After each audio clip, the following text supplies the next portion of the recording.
Hello lovely human beings, it's Loretta with Sparrowhawker Designs. Welcome back to my channel. I have had a couple of requests to do a video on how I choose fabrics and how to match colors, that kind of thing. This is something that comes fairly easy to some of us, but for others, they really struggle with this part. So I thought I would help, or try anyway. So the first thing I do when I choose fabrics is I determine what the project is that I'm going to be working on, because different kinds of projects, you know, you can use different kinds of fabrics. So obviously if I'm making a traditional quilt, I'm going to go with all cotton. If I am making like a crazy quilt, I can also go with all cotton, but a lot of times I will choose to use kind of richer, fancier fabrics like brocades and satins and silks and that kind of thing. When it comes to slow stitching, I use mostly cottons for that, but you can use linens and calico. Well, that is cotton, but all kinds of different things, but I would not use probably silk or satin. But anyway, so I just kind of determine what the project is, and then what I do is I usually pick out one fabric that I absolutely love, just for whatever reason that you love it. And this can kind of determine also, whenever I say you kind of determine the project, you also are thinking of how you want that project to feel. Do you want it to feel vintage, or do you want it to feel shabby, or happy and, you know, rustic or warm, or whatever it is you're wanting to get the feeling from that project. So usually I'll pick out a fabric that I really love, or it's a piece of fabric that means something. So you know, maybe it might be an heirloom or something that I'm wanting to incorporate into a project. And then I start matching to that. This is, who is this by? This is French General by Moda. It's absolutely gorgeous. Oh my gosh. I just love this so much. And this is a red, but it's not a real traditional. This is not like a primary red, like primary on the color wheel. This is kind of more of a rusty red, a little warmer tone, you know. So I would probably, so this is also by Moda, but it's a completely different designer. I think this is Kansas Troubles. So do you see how when I add that, just, oh, it's just so pretty. But this and this sort of matches this, and the greens kind of match with each other. And this is a much larger scale print, and this is a smaller scale print. And then I probably would throw in something like this at some point. You know, it might just be an accent on something, but this has all the same colors. And then, of course, you can always use your creams to go with that. Here's another dark. And then I don't have it like sitting right here, but I would also probably pull a solid green, like that. And then, you know, your solid creams, something along those lines. So that's kind of how I pick out fabrics. I start with a specific fabric, and then I kind of go from there. Now I know that a lot of people like it's kind of a basic color wheel. Is, you know, what you go by. I'm a certified framer, so I had color theory kind of class whenever I went to get certified to frame photos. And most of us, I mean, I guess it depends on what school you went to, but most of us got this very same thing in primary art school. So, but your, let me see. your primary colors, of course, are red, yellow, and blue. And then, so red, yellow, blue. So if you are wanting something, if you're wanting a real drastic, a lot of contrast in your project, going with whatever is opposite on the color wheel is where you're going to get the most contrast. And of course, going with stuff that's right next to each other, which is, I guess that's analogous colors. You usually have like, you'll usually start with one dominant color and then go to the left or the right or here and kind of go down in different shades and tones and all that different kind of thing. Or you can do monochromatic, of course, which is where you just take a color and it's all different shades of just the one color. But complementary and for a lot of contrast, you're going to go with opposites on the color wheel. So red and green are opposites, so that also means that any form of red and green, so pink will go perfect with green. And yeah, so that's kind of, and blue goes great with yellows and oranges. And you'll notice there's no brown on the color wheel. Most color wheels don't include brown unless they're the really fancy ones that break everything down, and they kind of put them under the oranges. But I love brown. Brown is a lot like cream, where it's a really wonderful blend, kind of blender fabric. And yeah, when in doubt, you can go with that. So, to pick out colors, and guys, if you know all this, you don't have to watch this video. This is just for the people who had asked, you know. So one of the things you can do when you're trying to figure out if a fabric goes with, well, let me just back up and say, you know, this is red. This is red also, and I would never put these two fabrics together. So just because it's red, you know, like there are different shades of pink, different shades of purple,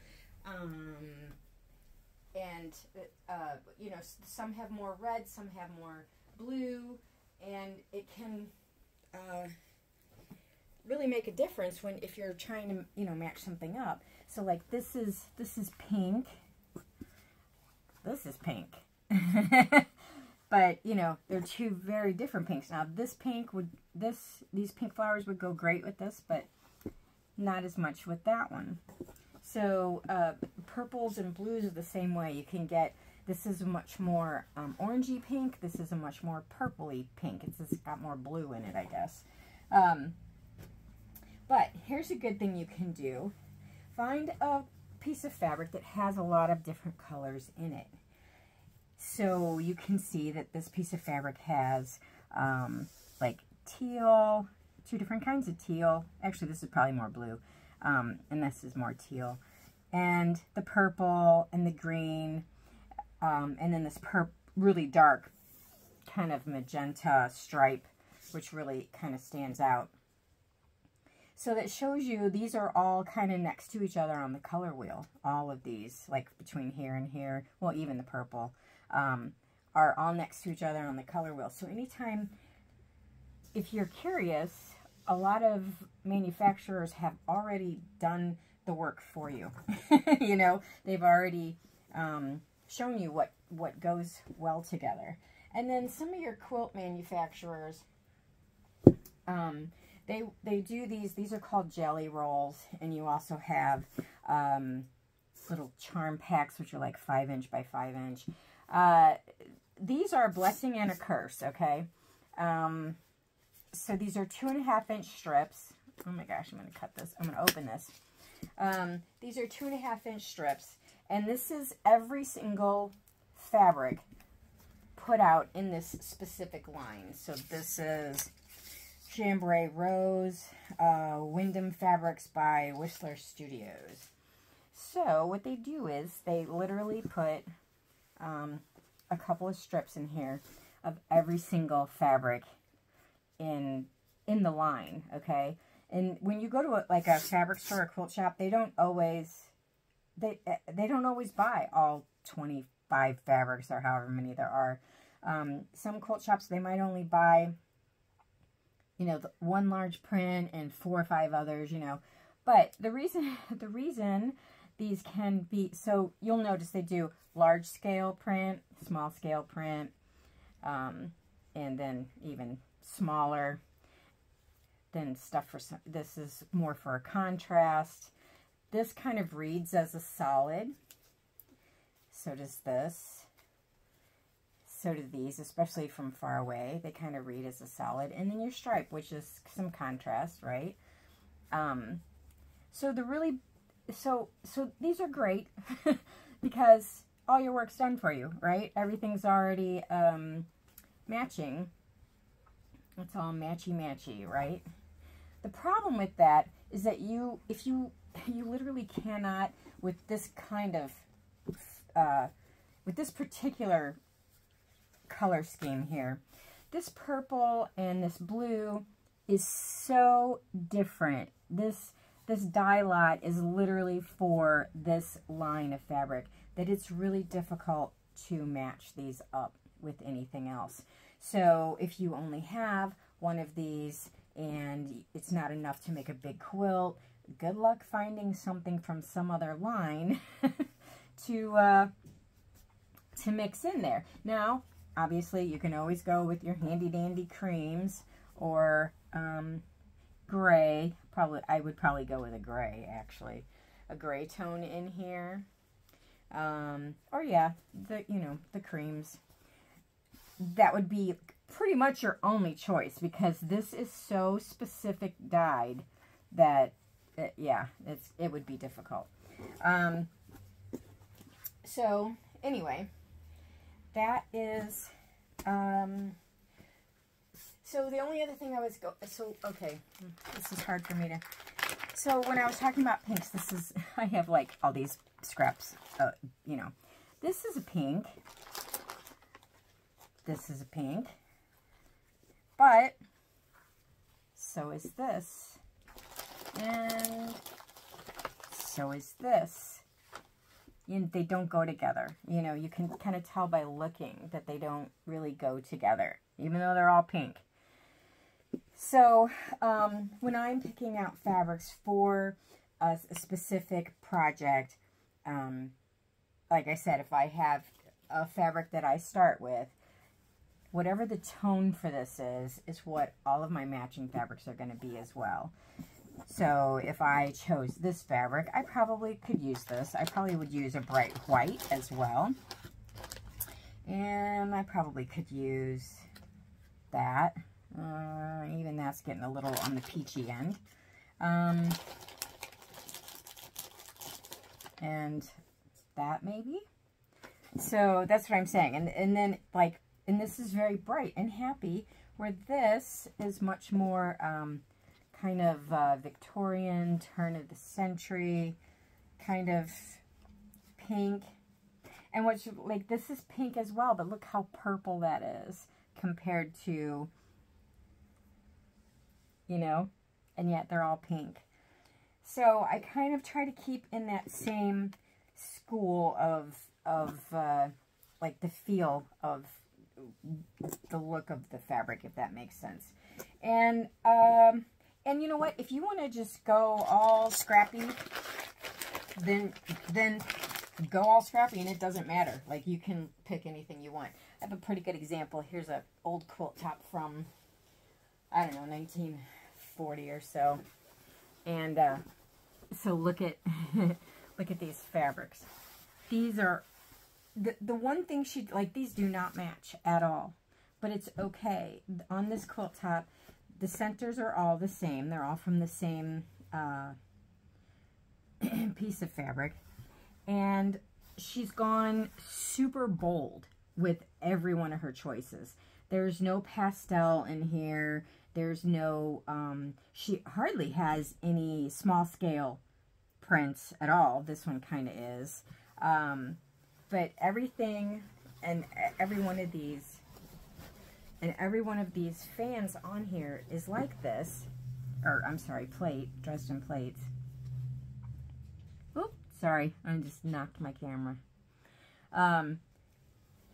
So because they're all like that, and she's got them on a white background, it totally works. And if you really wanted to separate out even more, bring attention to something specific, you could always outline this with like a blanket stitch or something along that line if you really wanted that contrast. Most of the time when you find Dresden plate quilts, the center is usually a solid, you know, because otherwise it does get lost and it gets kind of jumbled. So, but if you're going completely scrappy, look how, I mean, it completely works. Completely works, because she just decided, I'm going to do bright and bold. There's every color under the sun in this quilt top. So that works too. But like I said, if you're wanting a specific feeling, so like these are my my Japanese taupe fabrics. So this is a pink, and that's a green, and an ecru, and kind of a charcoal. There's a beige, here's a green. But you'll notice how they all have sort of this dusty, sandy, over colored look to them. You know what I mean?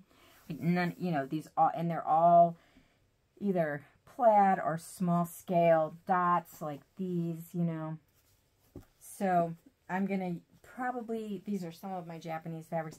I am probably going to use these all in the same project. You know, like I would not mix these with other stuff probably. I don't know, with slow stitching, you might actually, you know, mix them with just a straight cotton. But, and these are cotton, but they're kind of textured a little bit. So anyway, but yeah, I mean, when you're looking at, you can see what I'm talking about, the tone, the color scheme to this. So I think that's really it. I start, like I said, I start with a focal, and then I start matching stuff to it from my stash. I just kind of pay attention to the color wheel. Oh, I was going to say also, again, it depends on the look that you're going for and what type of project you're working on.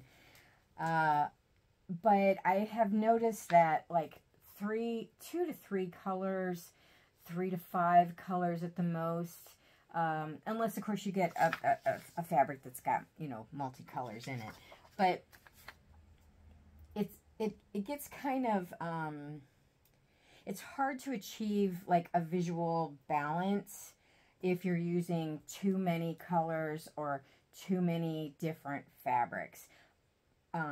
But that might not be what you're going for. You might not care about visual balance when it comes. You might literally want chaos on your, you know, the traditional crazy quilts really are supposed to be chaotic. It's just modern day crazy quilters have sort of started toning them down with themes and colors and that kind of thing. So the travel theme crazy quilt that I did, I basically chose pink, blue, and brown. And you will find throughout that, you will find different shades of pink, blue, and brown. And I would throw in peach and tan once in a while. But that was kind of the 3 colors I started with. And where like my Muka crazy quilt is literally anything goes. I just made sure it was all jewel tones, rich colors, rich fabrics, but there's no color theme to the Muka quilt at all. So so I think that was all I was going to, I kind of wrote down a couple of a couple of notes because I was like, man, I don't want to forget anything. But yeah, so and speaking of brown, by the way, brown is like a composite color. It's derived from a primary color and secondary colors, and and because of that, it's kind of a neutralizer, like tan and beige and white and black are, you know. It's kind of a, yeah, it's kind of a neutralizer. I know a lot of people don't like brown. I personally love brown. I don't think I've ever seen the color brown in any of Tula Pink's fabric lines. Not ever. But I love brown. And here's another. This is Kansas Trouble jelly roll here.